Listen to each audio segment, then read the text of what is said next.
Herkese merhaba değerli dostlar. YouTube kanalımda hikaye anlatıcılığı serisinin 4. bölümü olan interaktif hikaye anlatıcılığı videoma hoş geldiniz. Evet, bu bölümde interaktif hikaye anlatıcılığının çeşitli püf noktalarından sizlere bahsedeceğim ve aynı zamanda hikayelerinizi anlatırken ya da bir sunum yaparken seyircilerinizi interaktif bir şekilde konunun içine nasıl dahil edebilirsiniz noktasında birçok değerli bilgiyi paylaşacağım. Bu videodan sonrasında yapacağınız bütün sunumlarda, sohbetlerde ve aynı zamanda eğitim programlarında çok daha iyi bir konuşmacı haline geleceksiniz. Hadi gelin birlikte bu videoyu deneyimleyip buradaki bilgilere beraber tanıklık edelim.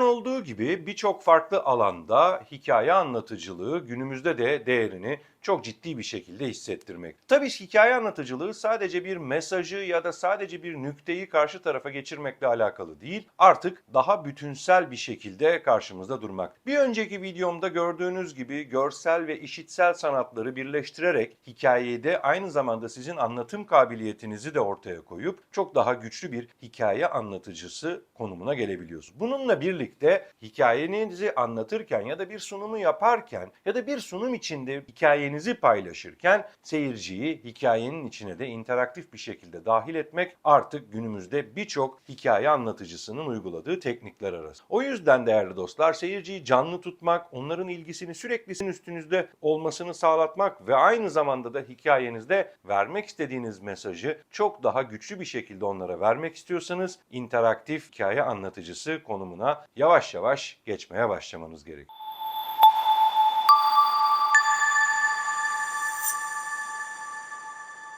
Çünkü birinci videoda söylediğim gibi duygusal bir bağ kuracağınız izleyici kitlenizle interaktif bir şekilde iletişime geçmeye başladığınız andan itibaren kuracağınız bu bağ çok daha güçlü bir hale gelecek değerli dostlar ve buradaki en önemli avantajınız şu olacak: vermek istediğiniz mesaj artık her neyse kişiler kendilerini çok daha değerli hissettikleri için o hikayenin içinde yaşayarak edinmeye başlayacak. O yüzden de interaktif hikaye anlatıcılığı kavramı belki de şu anda günümüzde en önemli kavramlardan bir tanesi haline geldi etkili sunum yapma teknikleri için. Nasıl yapıyoruz interaktif hikaye anlatıcılığında? Hikayenizin can alıcı noktalarında durup bazen en güzel tekniklerden bir tanesi seyirciye sorular yönel. Mesela şunun gibi: siz de daha önce böyle deneyimler yaşamıştınız ya da böyle deneyimler yaşadığınızı düşünüyorum, doğru muyum şeklinde sorularla onların beden dili hareketlerinde en kötü ihtimalle şu hareketi yapmalarını sağlatabilirsin. Bu interaktiviteye girerken aslında küçük adımlardan bir tanesidir değerli dostlar.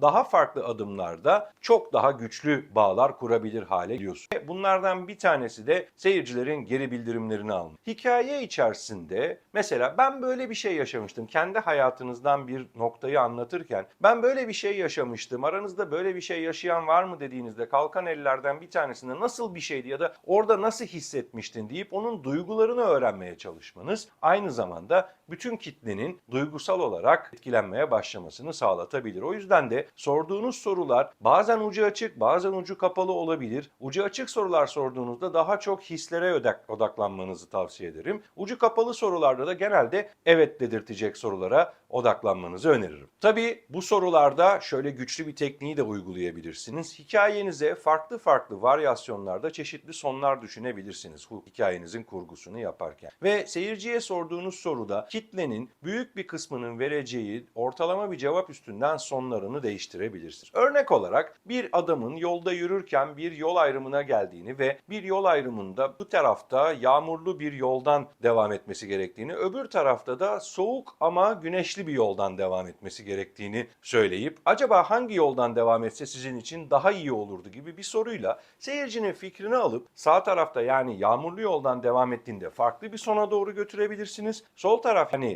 soğuk ve güneşli yoldan devam ederken farklı bir sona doğru götürebilirsiniz. Böylece seyircileriniz hikayenin içinde sizin onlara vermiş olduğunuz küçük görevler ya da sorularla birlikte daha büyük bir aidiyet duygusu hissedecek ve kendilerini daha özel hissedecektir değerli dostlar. Beyin fırtınası yapabilirsiniz. Hikayenin önemli bir anında konuyu kesip herkesle birlikte siz olsaydınız nasıl burada davranırdınız ya da ne gibi bir çözüm önerisinde bulunurdunuz ya da burada herkes ne hissederdi gibi soru cevap şeklinde bir beyin fırtınasıyla onları işin içine dahil edebilirsiniz. Bir yandan zihinler hikayeyi düşünürken bir yandan da kendi deneyimlerinden bilgileri çekmeye başlayacağı için o beyin fırtınası da kişilerin aynı zamanda hikayenin içine adapte olurken yaşamalarını da sağlatacak önemli unsurlardan bir tanesi. Bu noktada çeşitli anketler, canlı oylamalar yapabilirsiniz. Basit oylamalardan ziyade hani ellerimizi kaldıralım noktasında daha komplike oylama sistemlerini de kullanabilirsiniz. Birazdan size birkaç tane örnek vereceğim internet üstünde. Sunumlarınızı çok daha güçlü ve aynı zamanda interaktif bir hale getirebilirsiniz. Gerek canlı sunumlarınızı gerekse de online sunumlarınızı değerli dostlar. O yüzden de interaktivite ve seyirciyle sizin aranızdaki bağı güçlendirecek çeşitli top alışverişleri burada gerçekten sizin en büyük gücünüz olacak değerli dostlar. Ve videonun sonunda sizlerle paylaşacağım o çok önemli dediğim internet sitelerini mutlaka araştırın ve o internet sitelerinin üstünden yapacağınız sunumları çok daha çeşitli bir hale getirin. Anketler hazırlama. Mesela anketler yapabilirsiniz. İşte burada nasıl davranmalıydı, şöyle mi böyle mi? Kısa sorulu anketlerle insanların ellerini kaldırarak sizin anketinize katılmalarını sağlatabilirsiniz. Bu sayede hem kitlenin yavaş yavaş yapısını öğrenmiş olursunuz. Yani ağırlıklı olarak ne tarafa yatkın, işte daha mı duygusal bir kitle ya da daha mı realistik bir kitle, duygulara önem vermeyen. Bu da aynı zamanda sizin hikayenizin yönünü şekillendirecek önemli unsurlardan bir tanesi. O yüzden de anketlere hikayenin can alıcı noktalarında seyirciye topu atmak olarak baktığımız zaman yer vermenizi tavsiye ederim değerli dostlar. Ve tabii bu anket sonuçlarının analizlerini de aynı anda hep birlikte yapabilirsiniz. Bazı sorular vardır mesela anket noktasında. Hepimiz aslında böyleymişiz, bak ne kadar güzel, gördünüz mü gibi ya da aslında yanında oturan kişi de senden farklı değilmiş, senin yaşadığın sıkıntıları o da yaşıyormuş, bunu fark ettin mi gibi yavaş yavaş soru cevap şeklinde yine onların içinde dahil edebilirsiniz. Tabii burada ana konudan sapmamak gerekiyor değerli dostlar. Yani anlattığınız hikayenin bir kurgusu var ve o kurguya evet yön değiştirebilir, farklı noktalarda çeşitli sonlar hazırlamış olabilirsiniz. Bununla birlikte o hikayenin temeldeki vermek istediğiniz mesajına her zaman bağlı kalmanız gerek. Hep söylediğim gibi amaç aynıdır, araçlar farklı olabilir. Sizin bir amacınız var, orada vermek istediğiniz bir mesaj var ve onları yani kitlenizi içeri çekerken aynı zamanda da o mesajı onlara aktarmak istiyorsunuz. Aralar değişebilir, hikayenin sonu değişebilir, kullandığınız ekipmanlar değişebilir ama amacınız hep aynı kalmalı değerli dostlar. Biraz önce söylediğim gibi geri bildirimler de çok önemli. Yani kişilerin aslında o anda yaşadıklarıyla ilgili duygusal geri bildirimleri anında alabiliyorsanız eğer bu sizin için muhteşem bir fırsat olacaktır. Sunumunuzu güçlendirmek noktasında aldığınız bütün geri bildirimleri o anda yorumlayarak ya da karşılıklı kitlenizle birlikte yorumlayarak aynı zamanda onların hem içeri dahil olmasını sağlamış oluyorsunuz hem de duygusal olarak daha güçlü bağlar kurarak sizin hikayenizde daha canlı bir şekilde sizi dinleyen katılımcılar yaratmış oluyorsunuz. Zaten amacımız bütün sunumlarda ve hikaye anlatımı tekniklerinde katılımcıyı sürekli diri tutmak ve onların gerek zihinlerini bazen de gerek kalplerini olmak üzere yani duygularını ve düşüncelerini kendi üstümüzde tutmaya çalışıyoruz. Aslında bu eğitim serisindeki bütün videoların özünde karşı taraftaki izleyici kitlesinin ilgisini hep canlı tutma var değerli dostlar.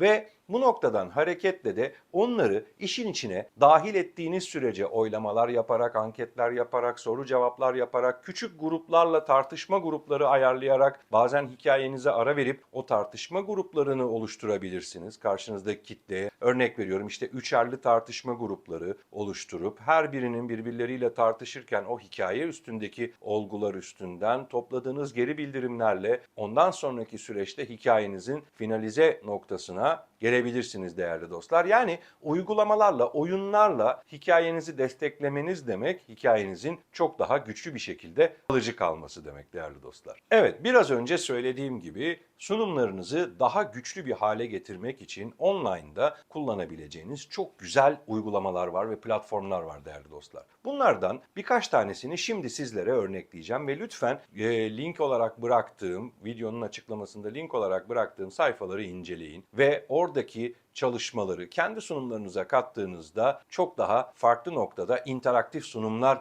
yapabilmeye başlayın değerli dostlar. Evet, yaptığım araştırmalarda beğendiğim platformlardan bir tanesi Mentimeter. Sunum yapan profesyoneller için değerli dostlar. Şu an internet sitesinin linkini ekranda görüyorsunuz. Açıklamaya zaten bırak ve oradan kopyalayabilirsiniz. Mentimeter'da çeşitli oylamalar ve anketler düzenleyip hatta onun içindeki hazır şablonları kullanarak çok daha çabuk ve hızlı anketler düzenleyip kitlenizin o anda geri bildirimlerini alma ve oylamalara katılarak sizinle ilgili ya da o hikayede sormuş olduğunuz sorularla ilgili oylamalardaki sonuçlarına göre geri bildirimlerini hemen analiz edebilirsiniz. Aynı şekilde ikinci platformumuz, yine buraya internet sitesini yazıyorum değerli dostlar. Yine açıklamada da bıraktım. Kopyalayıp tekrar oradan gidebilirsiniz. Slido. Slido yine Mentimeter mantığında çalışan, uygulama olarak anketler, oylamalar düzenleyen ve interaktif katılımı destekleyen bir internet sitesi platformu. Burada da yine çeşitli oylama anketleri,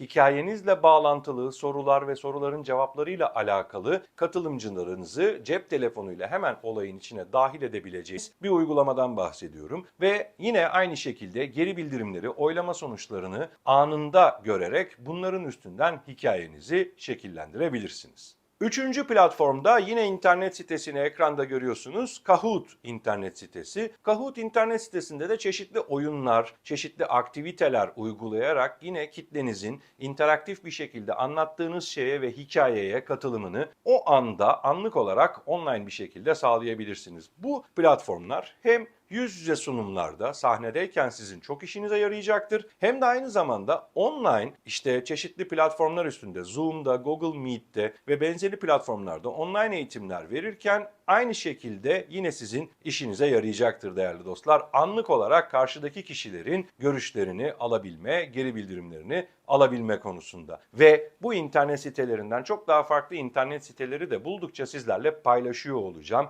Hem sunum yeteneğinizi güçlendirmeniz hem hikaye anlatıcılığınızı güçlendirmeniz için belki bu konuda bir de canlı yayın açarım. Aynı zamanda bu siteleri birlikte sizlerle inceleriz değerli dostlar. Nasıl kullanılacaklarına dair. Evet, bölüm 4'te değerli dostlar sunum hikayelerimizi nasıl interaktif hale getirebiliriz ve kişilerin aynı anda sizi dinlerken hikayenin içine nasıl daha güçlü girmesini sağlatabiliriz noktasında birçok bilgiyi, hatta bilginin ötesinde kullanabileceğiniz platformları sizlerle paylaştım. İşin püf noktası değerli dostlar burada verdiğiniz etkiye karşı aldığınız tepkidir. O yüzden de gerek oylamalarla, gerek anketlerle, gerek sadece soru cevaplarla bazen, gerekse de kişilerin geri bildirimlerini alarak mutlaka anlattığınız hikayeleri basmakalıp bir şekilde anlatmaktan vazgeçip kişileri de bunun içine dahil etmeye başlayın. Bu videoda vermiş olduğum tekniklerle ve daha önceki bu serinin diğer videolarındaki tekniklerle çok daha güçlü bir hikaye anlatıcısı konumuna doğru yavaş yavaş ilerleyeceksiniz. Şimdi sıra sizde değerli dostlar ve burada öğrendiğiniz bütün teknikleri yavaş yavaş hayata geçirerek kendinizi daha güçlü bir sunucu, daha etkili bir konuşmacı ve daha iyi bir hikaye anlatıcısı olarak geliştirebilirsiniz. Bir sonraki videoda yine hikaye anlatımının farklı bir bölümüyle sizlerle birlikte olacağım. Yeni videoda görüşmek üzere.